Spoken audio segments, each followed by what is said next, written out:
Good morning, everybody. Thank you all for joining us on this very windy, off and on windy day. My name is Attorney Ken Thaxton. I'm with the law firm Dean Thaxton. We're based in Cordele, Georgia, and Sandy Springs, Georgia. We really just wanted to give an opportunity for the people whose lives have been drastically impacted, to say the least, by the fire which resulted in what you see behind us last weekend. I lived in Atlanta for almost 20 years. I have a lot of friends here. Last weekend, I learned of this fire by seeing friends and acquaintances posts on social media, basically detailing that they were watching everything that they owned in the world burn up, as they watched it in real time. And so it was people in my own life, friends and acquaintances, that pretty quickly started reaching out to me, knowing that I was an attorney, to ask me questions. And so that's how myself and my partner Doug Dean got involved with this. As is often the case with these tragic situations, the resolution that people need is long suffering in coming. So we wanted to give an opportunity sooner than later for the people who wanted to gather in community and come out and be heard and seen to do that. And that's what this is about this morning. We're going to have a few of the residents who are impacted directly speak, and then Doug Dean from our firm is going to speak about some facts as we know it, or as we believe it as this moment. And then we're going to take some questions if anyone has questions. So first we'll have one of the residents come up, Ms. Shania Desson, and tell you her perspective.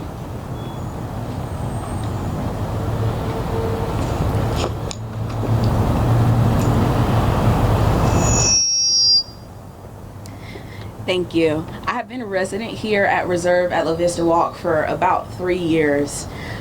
Since the time I got here, things have been going downhill. My heart goes out to every single resident. Whether you are in building 1 or building 2, it is a loss for everybody. It is not only a loss for the residents, but it is also a loss for the community. There are so many people in this community who service the greater Atlanta community. Emory is right down the street, Children's Healthcare of Atlanta, Piedmont, Grady. We have several staff members, even from APD and the fire department, who live in this complex. It is not only just the residents who are affected, all of Atlanta is affected, because the people who service you, they dealt with something that was absolutely tragic. We stood out here Friday night. I got out here at 10:30 and was out here till about 2 a.m. and watched this building go completely all the way down. From the 4th floor, collapsed right into the 3rd floor, and we watched that. We watched the building fall apart that we've called home for several years right before our faces, and that is so tragic. There are people who have lost everything that they own, whether it be important documents, loved pictures, ashes of loved ones. There are things that are irreplaceable that money cannot replace, and it is truly heartbreaking. And once again, my heart goes out to everyone. I would also like to mention, a month ago, right over here, you could see a review that I left on the on Google for Reserve at LaVista Walk, letting them know that we are at risk of what is to come, which was a fire, because of what is listed in the review. I urge people to take a look at your leases, take a look at your property management companies, and do your due diligence so that you don't become a victim of this thing. Thank you.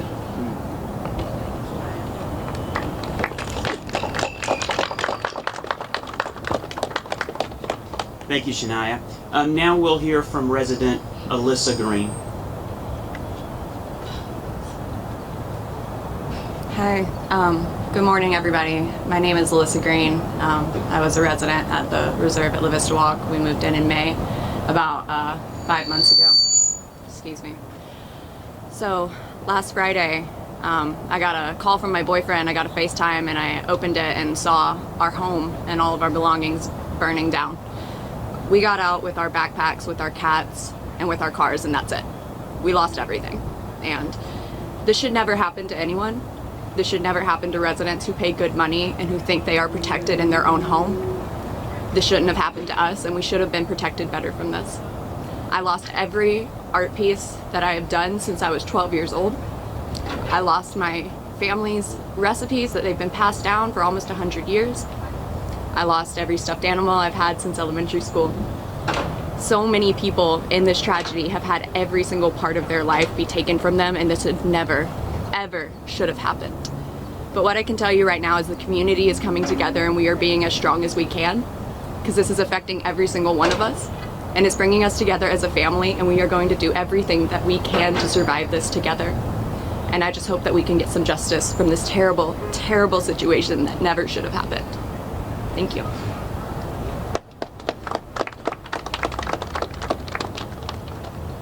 Thank you, Alyssa. Now we'll hear from resident Alexander Lands. Hi, good morning, everybody. I was not only a resident here for about the last 2 years, but I also worked for the property for about 8 months. I do have firsthand knowledge of directly how negligent the owners were in the regard of the treatment of this building. It was disgusting.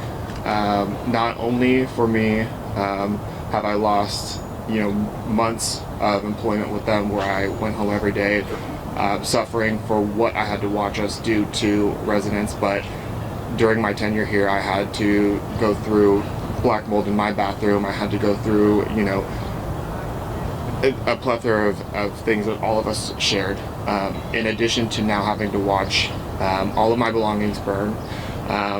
For me, what we're doing here with Doug and Ken is more personal than anything that has to do with my employment. It is more personal than anything that I have lost personally, monetarily. This is me knowing that we're doing the right thing, standing up to one of many predatory landlords in Atlanta who think that they're going to move into town and raise rates, not take care of the buildings, and neglect us not only as business people but as tenants. If I had to sacrifice everything in my life for us to make a difference in this regard, then I'm more than happy to have paid the price so that we can make a difference here. And where they really messed up is, like Alyssa said, from the wreckage of what you've done to us, we have been able to come together as a community, and we have love and support for each other, and that's just, it's left us beyond words. So I just appreciate everybody that's volunteered to help us, and those of us who have made a family out of what we've had here. Thank you. That's it.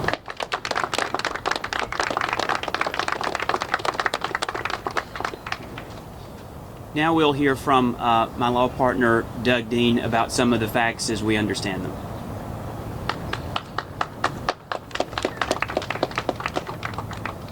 Hey everybody, my name is Doug Dean. I'm at the law firm of Dean Thaxton. We have done some investigations, and what we believe right now is that this property was purchased in December of 2021 for $90 million by some investors based in New Jersey. The owner since that time has been these LHNH properties. It's listed on the lien that we'll talk about in just a second, but it's these three different entities, and then Silver Point and is another entity called Avenium. So they took over in December of 2021, and then they learned pretty quickly that there were issues with the fire suppression system. There was a car that crashed into the building. After that, there was flooding on the second and third floors, and then since that time, they've had issues with the wiring. And then in June of 2022, 2 control valves were diagnosed as being broken, and they were advised at that time that means that the pressure in the system is not going to be guaranteed, and it's not necessarily going to work. They also knew that there were corroded sprinkler heads, and there were other issues. After that diagnosis in June of 2022, they knew that they were out of code, and they did not pay the vendor, and so that is what this lien is here. So they knew that they had issues, and this vendor did not come back because they were not paid. And we also had a freeze here in December of 2022, and that led to flooding again. And there were numerous issues with the pull down boxes and things of that nature. This totally could have been prevented. There was no reason that people should have been allowed on the roof. The apartment knew that people were going up there, children were going up there. And so what we're looking to do is, in the next couple of days, file a class action lawsuit on behalf of all of these people behind me, and we intend to hold these people accountable. So, thank y'all.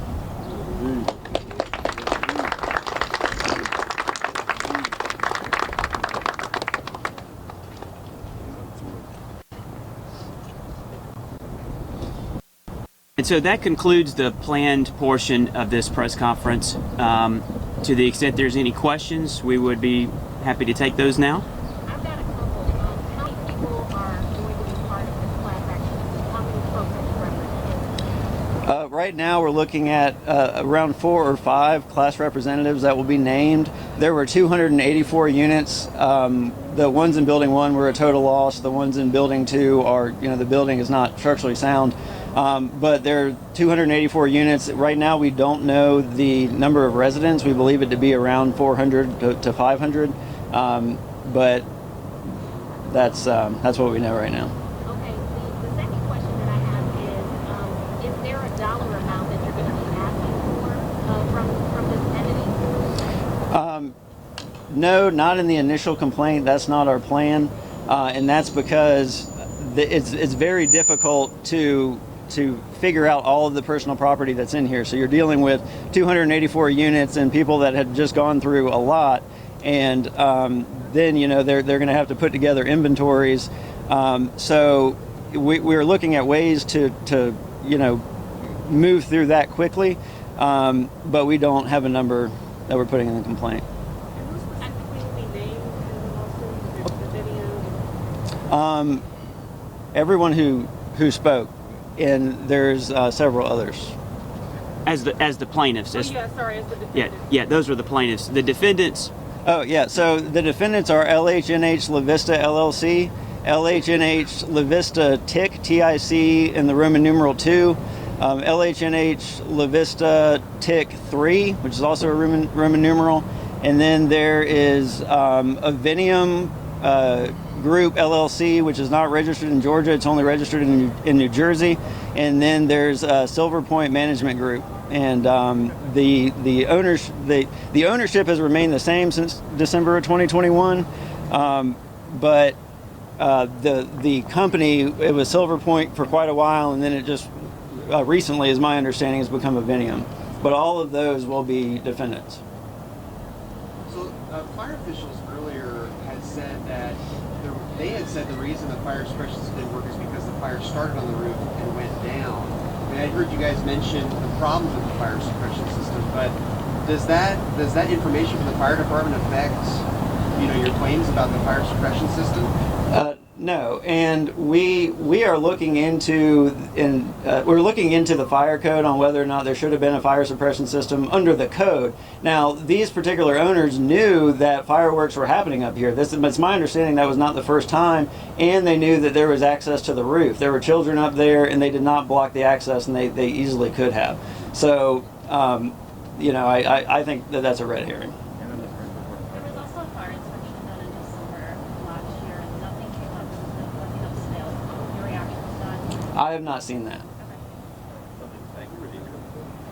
Sorry? Nothing is accurate. Can't hear you. I don't think it's accurate either. Okay. Nothing is accurate. Yeah, I would like to see a copy of that. Do you plan on suing the 2 defendants? No. Why not? But the reason for that is this was absolutely foreseeable by the people that purchased this. And so this is something that could have been prevented by them. The fire could have started from all different kinds of sources. And so we're seeking to hold these people responsible because they're out-of-state investors that apparently don't care about Georgians, and that's the issue. They own another apartment complex, is our understanding. We're still researching this, but LHNH Alexander LLC, which is Alexander on the district, We have been looking at Google reviews, talking to former employees, and they're saying that there are very similar issues there as there are here. So that's something that we're still, looking into, but that is our biggest concern.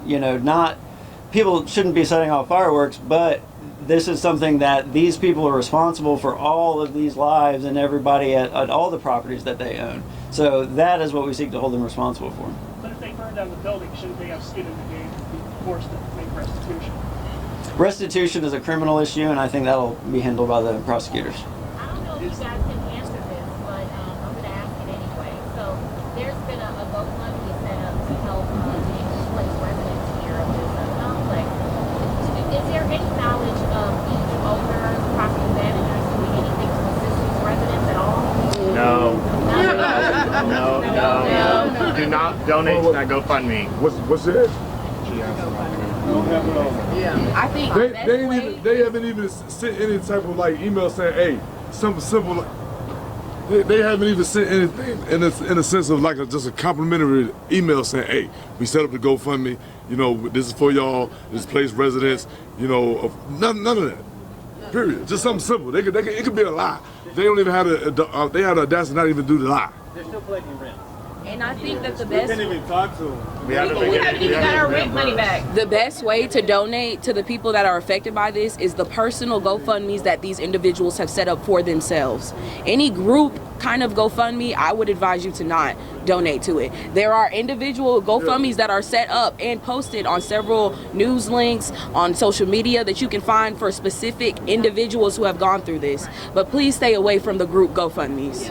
Did I hear you guys say you're Thank still you. having to pay rent? We haven't received any rent back, any prorated rent back. We just paid rent for the first week. We haven't received any money back. Some have Essentially, there's been no communication about any sort of reimbursement that would be taking place for our rents, even though it should be as a whole for November or any sort of prorate thereof. We've been trying to get in contact with the office, and it's been minimal. People. What about December rent? I do have one of the other residents who did prepay for December rent that they said that eventually they will get that back, but there's just been no sort of proactivity, remorse, no communication other than the group fitness scheduled emails that we keep getting that are actually quite comical, but on their part, we've all been out there talking to them. They have told us that they're too emotionally checked out to respond to us. Yeah, facts, We have this on video as well. That there's just been very little to no remorse from their team. They don't feel that they're responsible. And not a courtesy email. Not no, like I said before, not no lie email. Just common courtesy. Yeah, just telling us when the building 2 people will be able to access their apartments, which is weeks out from now. Apartments that have already been looted several times over in the last couple of weeks. Lack of security. It's you almost have to loot your own things back. That's how sad it's gotten. So. We just aren't having it from them, and this is another reason for that. What about the presumption that y'all had renter's insurance? But you come to find out that you did not need to buy personal insurance, but you're finding out that insurance that y'all were paying was for a building. Why were you paying building insurance? So this is somewhat of a new policy that's kind of making its way around several buildings in Atlanta. This is not necessarily something that's uncommon. The problem with why this was created was that people will, and this isn't to the exact fault of the building, but people will move into a building as they're required to have renter's insurance and then kind of cancel it once they move in. So what building owners throughout Atlanta are doing now is they are requiring a building liability insurance where their belongings are covered and it's part of your monthly fees, but essentially your leasing agent should be letting people know when they move in that your belongings are not covered. You can choose to have an additional policy for your belongings, but at the end of the day, our asset is going to be covered. And we also, I was speaking to a resident earlier who was paying the $15 to the building, did not understand that his stuff wasn't covered, right? They were like, well, you don't have to, if you can pay us and not have renter's insurance. And that was the theme that was promoted. Yeah. But their stuff wasn't covered, so there was just confusion around that. I'm sure they'll point to arguments, but To circle back really quickly to the fire suppression system that was being discussed previously, I do have firsthand knowledge where they may be trying to make it seem like they're not responsible for this. I was on staff, as were several others who we've been in contact with, where the owners directly told us, we're not going to pay to have what needs to be done, just something to the effect along the lines of make it look presentable. Right. So, there were sprinklers that were defective throughout the property. They went through and cut them out, tried to repaint them. There were alarms that went off constantly because of this. So, in my understanding, they probably cut them off recently, or somewhat recently, once they didn't want to have to deal with the alarms constantly being set off. Yeah, so when you say recently, vendors had to stop work because they weren't getting paid. yeah, and additionally, yes, we had many troubles, even in the time that I was there, where vendors would refuse to come back because they couldn't get paid, and I'm sure that only got worse as time went on. Can you tell me on the record what your first and your last name is? Spell that for me, and then also tell me how long you've been separated from the company. My first name is Alexander, Alexander. Last name is Lanz, Lanz. I have been apart from them, I believe, as of July of 2022. I started there end of December, January 1st, 2021. Or right as they took over. I had actually been with their transition when they took over Alexander at the district, because I was leaving Lincoln, and they asked me to come on with their team. I saw that Alexander wasn't going well already a month in, and they said they were taking this over, and on the outside it looked kind of like a nice building, so I was like, all right, well, I'll take that up. When we got here, I will say that there were issues from Greystar that were misrepresented, and that we came into a lot of delinquency and a lot of issues that hadn't been held. That's not an excuse. 2 years later, you had enough time and knowledge to resolve this, and they just chose not to. But yeah, since then, not much has changed. The office staff has tried to make small improvements, which I applaud them for, actually. But the owners, I had repeated conversations with the owners, Naki Rubin, Yakov Stein, David Hetgoff, people who addressed our staff to let us know that those sorts of things weren't a priority. You know what I mean? We were in the middle, even still, of them renovating the interiors of the units, but they weren't taking care of the main problems, the gate being broken, the break-ins, the AC. I watched people, go, the rats. I watched people go 8 weeks in 90-degree weather without AC when I was here. People were in my face crying constantly. It was disgusting. And the only reason I continued to live here was because I had a personal change in my life, and I was writing out, the rest of my tenure here. So, but these people, they need to be held accountable, more so than anything. And if I never see a cent of this lawsuit money, I will, if they are out of Georgia and done as a management company, I will rest easy. What about just one additional thing. You mentioned about the district at Alexander property. As a matter of public record, you will find a similar lien for that property as well. I got a question for the attorney. I imagine that damage like this to a structure is unprecedented. What is the next step for you guys? Outside of the obvious, what's the likelihood that these guys will actually take over? So we're going to file suit. The current plan is to file suit in the Northern District in federal court, file a class action against them, and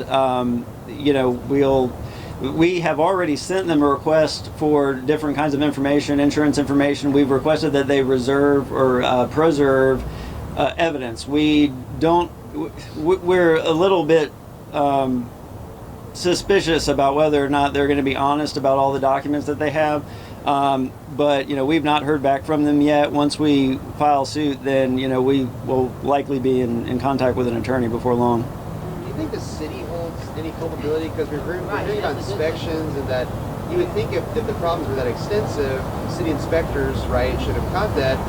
Does the city hold any culpability here? That is something that we're still looking into. I think there are questions that have been asked about that, and there are issues about equipment and the ability of fire trucks to get over here, but that's something that we're just analyzing as the, looking at the big picture. We appreciate the first responders. They were also residents here. Yes, they were.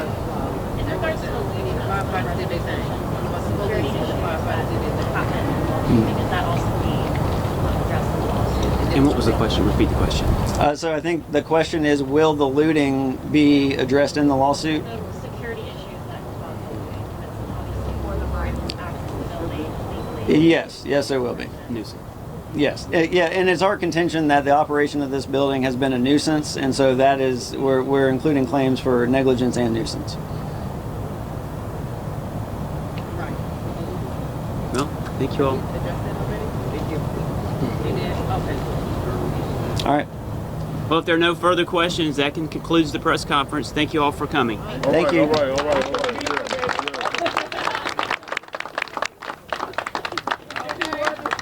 Hey, no, all these is facts, man. It's literature, documentation. Yo, we need to push. Whatever hope y'all can do in y'all lens. We need it, for real.